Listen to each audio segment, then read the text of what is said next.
இது தேவையில்லாம என்னோட மனசு நீ கஷ்டம். நீயும் அன்னைக்கே இந்த மாதிரி கேரக்டர்னு தெரியல நான் விட்டு போயிருந்தேன். உன்னோட கேரக்டர் இப்ப எல்லாம் சரி காட்டுறேன். நான் என்ன நீ என்ன பிளாக்மெயில் பண்றதுன்னா நான் கேக்குறேன். பிளாக்மெயில் பண்றதுனால உனக்கு என்ன ஆகும்? மனசார சொல்லுமா எனக்கு பிடிச்சிருக்காரு. சரி ஓகே. இதோட மனசுல இருக்கிற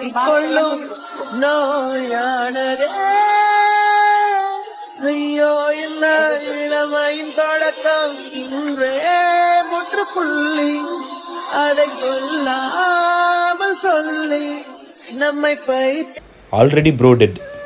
அவ்வளவுதான். இந்த பிளாக்மெயில்ன்ற வார்த்தையை லவ்ல கேட்டது வந்து அதிகமா பசங்களா தான் இருப்பாங்க. அதுக்கான ரீசன் என்னன்னு நான் சொல்லட்டா, உங்க 2 பேருக்குள்ள ஒரு வாக்குவாதம் நடந்துகிட்டே இருக்கும் போது நீ இல்ல நான் செத்துருவேன், நீ நைட்டு பாரு போய் தொங்கிடுவேன் நானு அப்படி இப்படின்ட்டு அது ஒரு விதமான ஒரு பிளாக்மெயில்.